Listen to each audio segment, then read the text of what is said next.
Okay, so the original concept for this was going to be one take, no script. Unfortunately, the first time I recorded this, I didn't realize that OBS was not, in fact, recording audio from the game. So it's just me talking with no game audio. So, hi, my name is Brian. I sometimes go by Rune, and I decided I wanted to start recording commentaries on the games that were important to me during my childhood. I'm not really as much doing this for an audience so much as I'm doing it for myself. I have both attention deficit disorder and Alzheimer's runs in my family.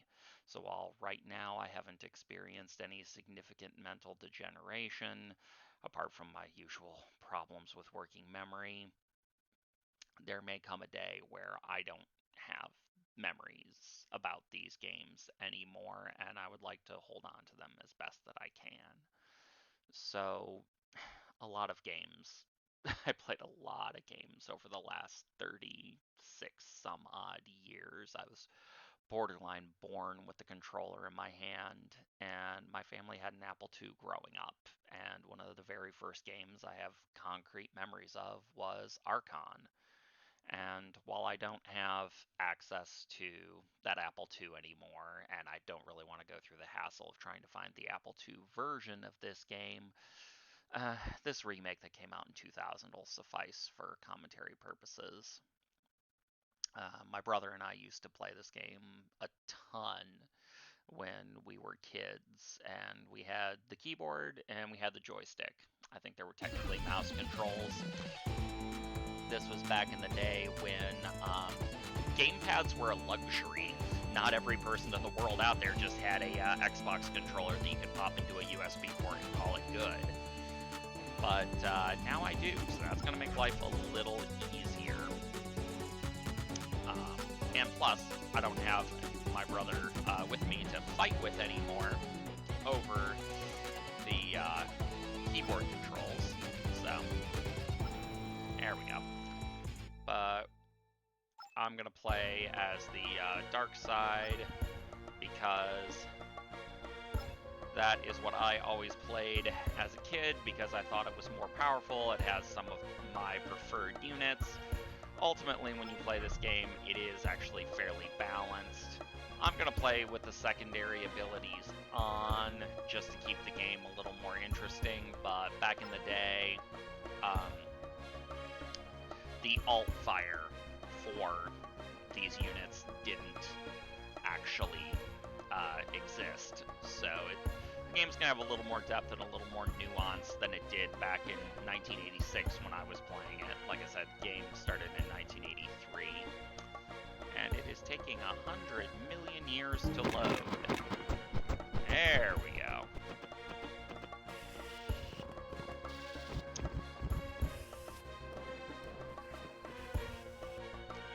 So the basic principle of this game is that it's a chess simulator. But when the units land on each other, they're actually going to fight it out in an arcade shoot-'em-up style. So just because you move onto a space doesn't necessarily mean that you're going to get to keep it. Units have ground-based movement and flying movement, so ground units like Manticores here can move from... can't move over other units, whereas flying things such as genies and dragons don't really worry about intervening terrain. I'm doing what is normal for me, which is playing a fairly defensive game, since your health is heavily dependent on what color the tile is at the time that the fight starts. As you can see, my opponent here has a fairly significant health advantage. When I was on the main map, I was largely trying to move my units onto dark tiles so that they would be more defensive. Now, with that being said, a skilled player can fight a battle and win. As you can see, I'm doing fairly well right now, even without the health advantage. but still best to not tempt fate. Also, one of the luxuries we have in the more modern incarnation of the game is you have the visual indicator to tell you when your shot has reset, whereas in 1983 land, you didn't have that. You just kind of had to know. But one of the priorities for me early on is trying to get my Basilisks onto dark squares because they're one of my preferred units. But I'm gonna have my dragon hop up here and try to retake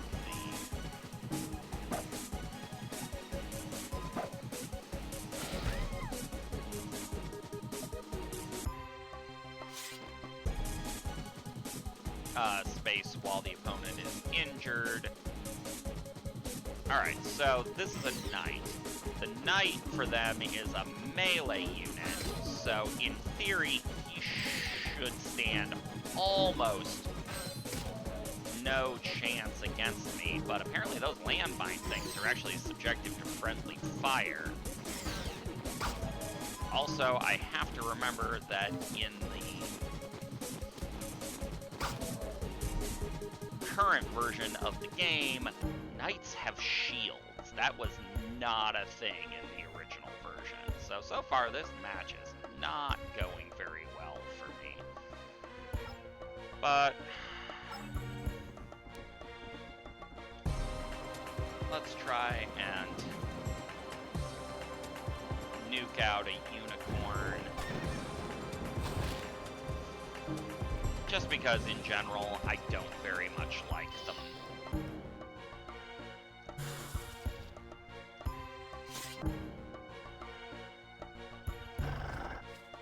Alright, let's see if the shapeshifter can do what he needs to do. So basically, he's just a copycat unit, so he's just going to clone our friend Jin over here.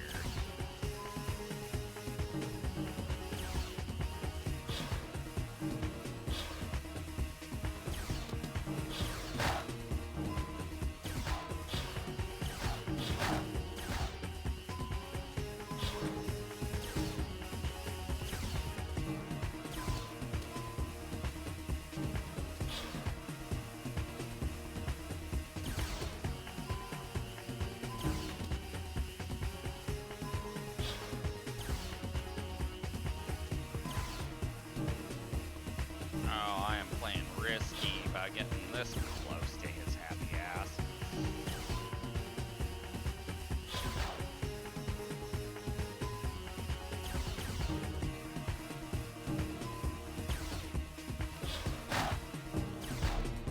Woo!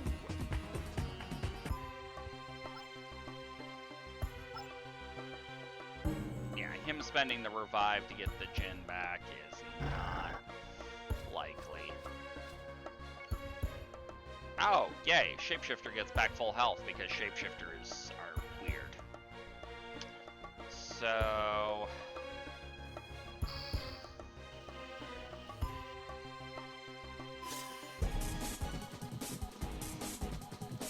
this is one of the reasons why as the dark player it's really important to know how most of the light units work, because you, as the shapeshifter, could end up having to fight as any one of them. So one of the kind of dick moves to do to your opponent, if you're playing with the light side, is wait until the shapeshifter's trying to defend a white tile, and then attack it with a knight, which is like the weakest unit in the game, because as the light side, you'll have a super strong health advantage, and odds are you're going to win that fight. But basically, you're using a pawn to take out one of their highest level units. And that right there is a demonstration of why I should not try to talk and play at the same time. So Banshees are going to be interesting because basically I've got to box him in and do that. Banshees are...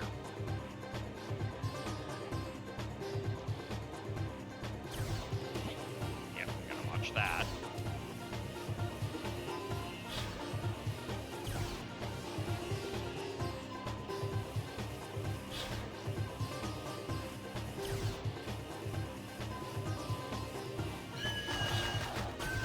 So Banshees are one of the few units who can attack anything other than straight diagonal or orthogonal. They can come in at weird angles, but because they have to get right on top of their opponent to do it, it can be a problem.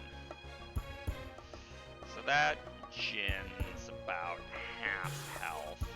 Remove Basilisk a little closer, but...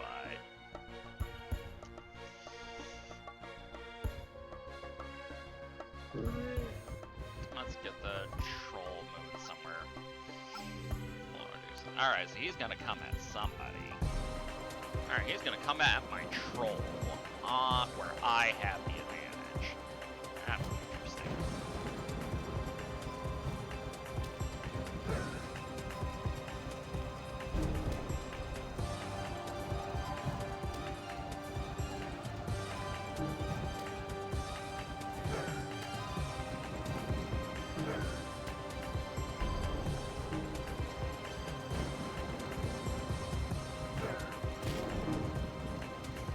This is one of those fights where the summon elemental spell is actually more powerful than you think it is, because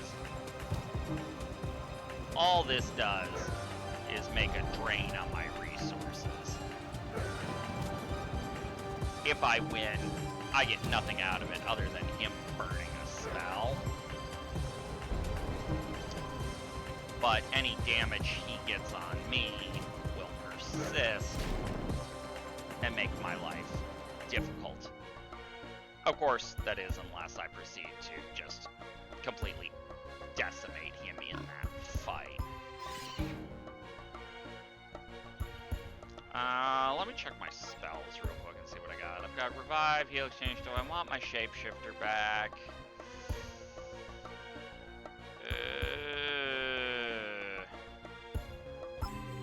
I'm gonna shift time, though. Why did I do that? I completely misread the icon at the bottom. So basically, if you look at the bottom of the screen, you'll see that yellow and blue circle at the bottom. That's representing the flow of time from dark to light, from light back to dark. I misinterpreted it. I thought I was sending time going back towards dark. Apparently, I was wrong. Alright, so am I going to take a fight that I know is going to be rough? Yeah. Screw it, this game's not going super well for me right now, so...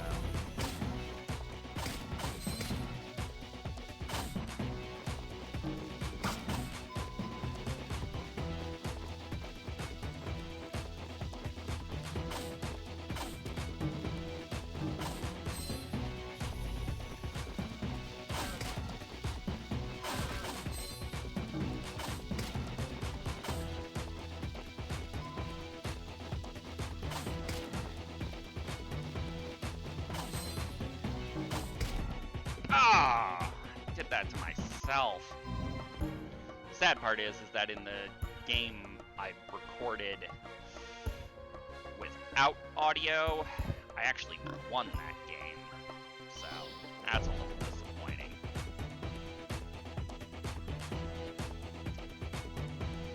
Oh, the Phoenix.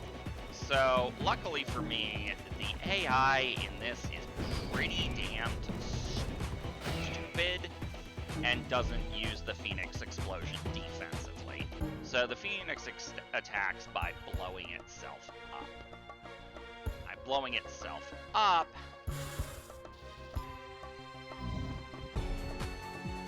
it's immune to damage.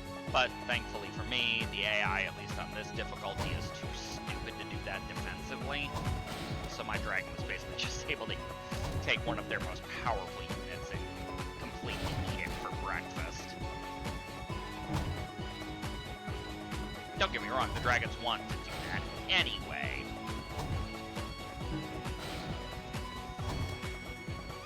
as the dragon and the genie are some of the most powerful units in the game. Short of the wizard and sorceress, the king pieces on each respective side. Genie's a little bit faster, dragon's a little bit, hits a little harder.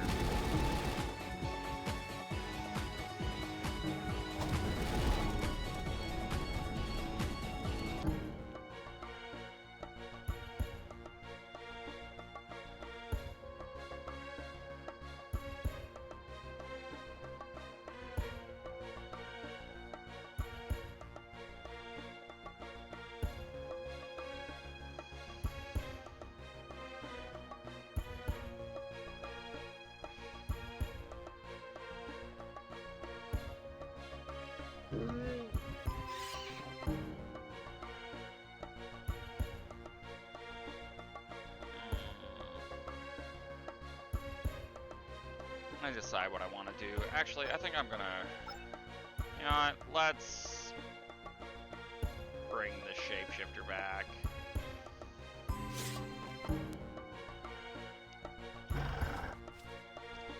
Because right now the biggest thing slowing me down is most of my units that are left are ground units.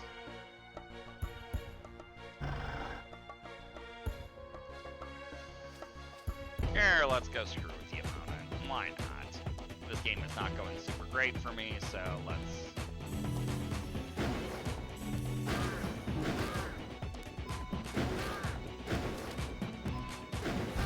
Ugh. Well, yep. Easy come, easy go.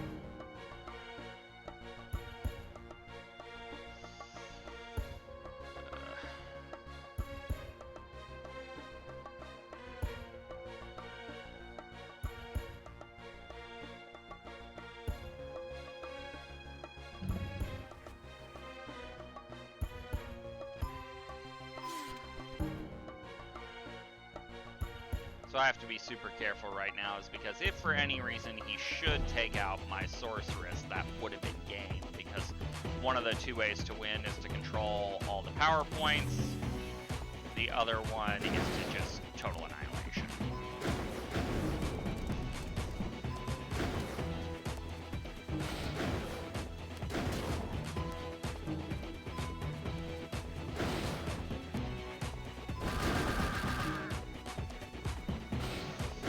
So that one's the fake.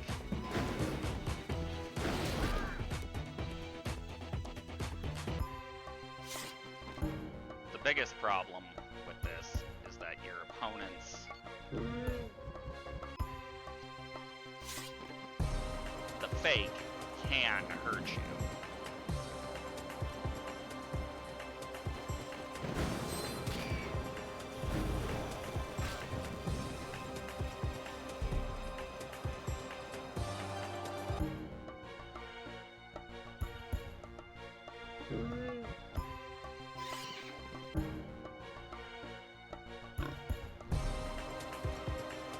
Alright, so when my brother and I were camping as kids, we encountered another family where they had the NES version of this, which has a slightly different graphical set, but is the same general idea. And dear God in heaven, was that where I got an appreciation for the value of the melee units. Your pawns.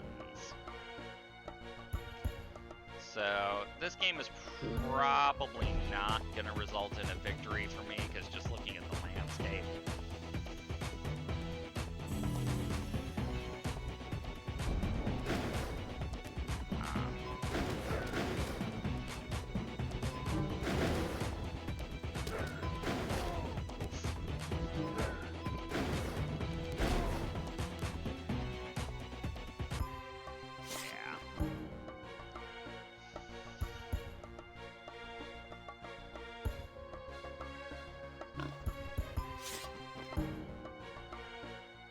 I don't have many high-value units left.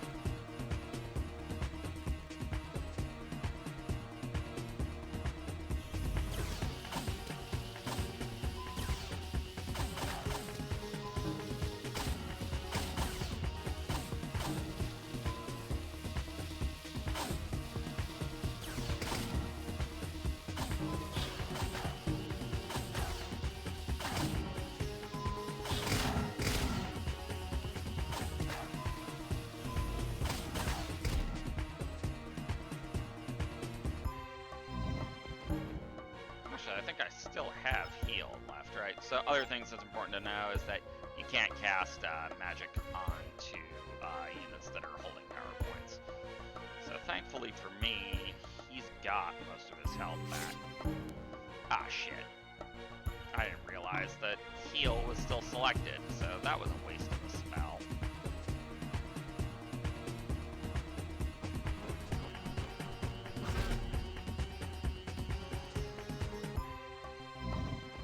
Luckily for me, in the Goblin versus Pawn game, Gobbies are actually really good. The problem where the Knights come in is with those fucking shields that make them actually insanely good as defensive units. Now, Archer here's got a pretty fast shot, but luckily, the cooldown on your club is virtually nothing.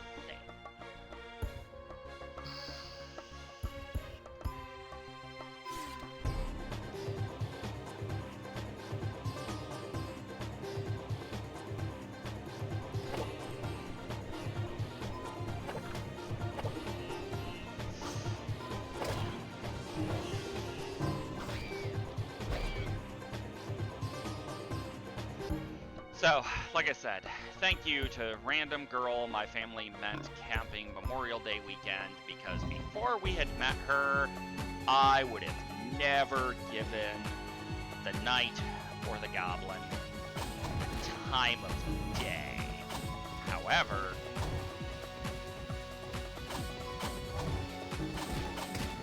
I have since seen the light. This is where the Basilisk really shines, because the odds of me losing this fight are pretty slim, because the Basilisk's projectile flies darn near instantly. So,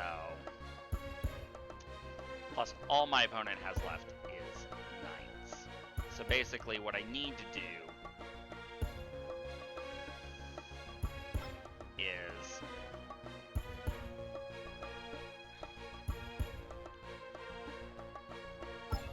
bait my opponent's characters.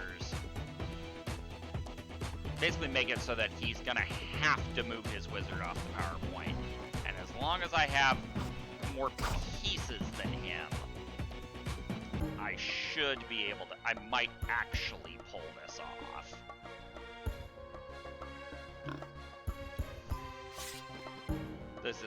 This entire match is gonna come down to the ones.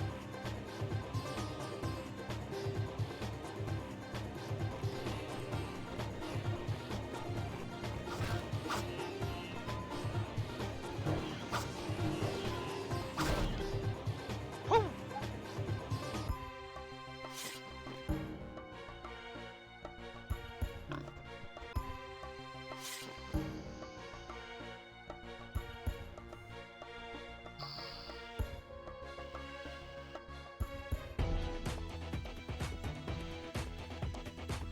Alright, so here's going to be the real test, because if Banshee can pull this off,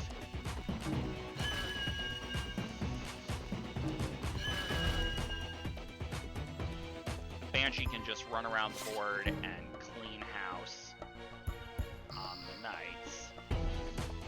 We might be able to do this.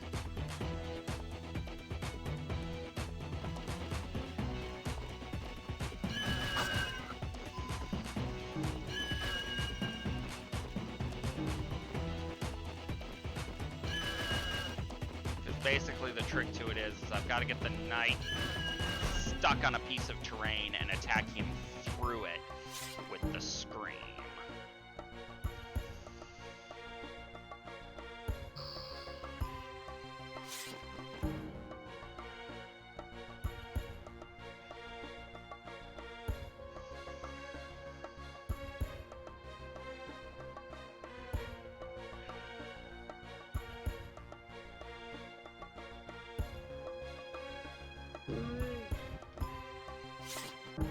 Basically, I am stalling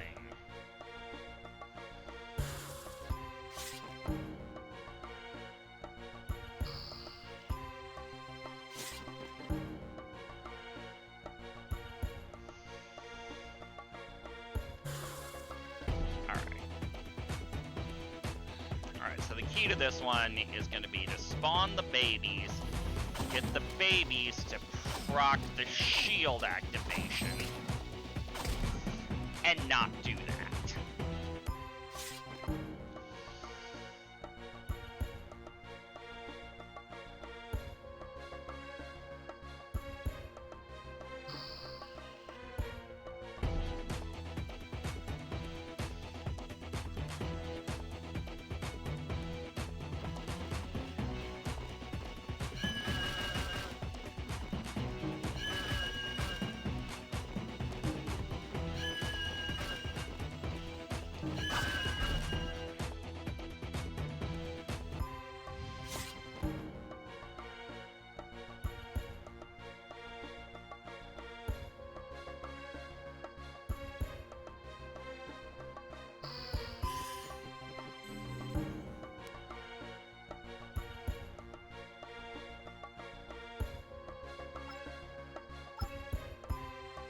Alright, so if I imprison the wizard...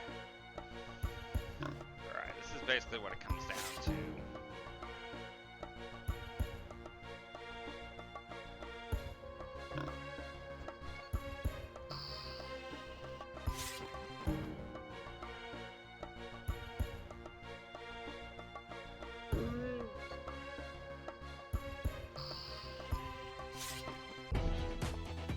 Yeah, it's basically I am forcing this fight. Because if I win this, it's over.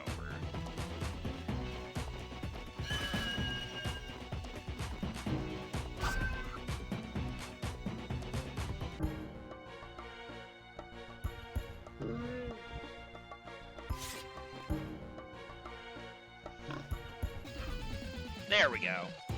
Alright, I honestly did not believe I had that game under wraps at all. So yeah, I think I mentioned that the only thing we really didn't get to see on here for the classic Archon fights is, oh my god, Phoenix on Phoenix. So, Shapeshifter attacks Phoenix, because the Phoenix can only attack by blowing itself up. Basically what happens is that the two Phoenixes butt heads, they explode, they're invulnerable during their explosions, so they can't damage each other. So the only way for that fight to ever end is you have to fly in, bait the opponent Phoenix into detonating, don't attack back, you're going to have to dodge the explosion, and then close the gap and detonate on them before their cooldown resets. It's fucking tedious, and it takes a million years. Shit, I just cursed. It's probably not going to fly on YouTube. Oh well.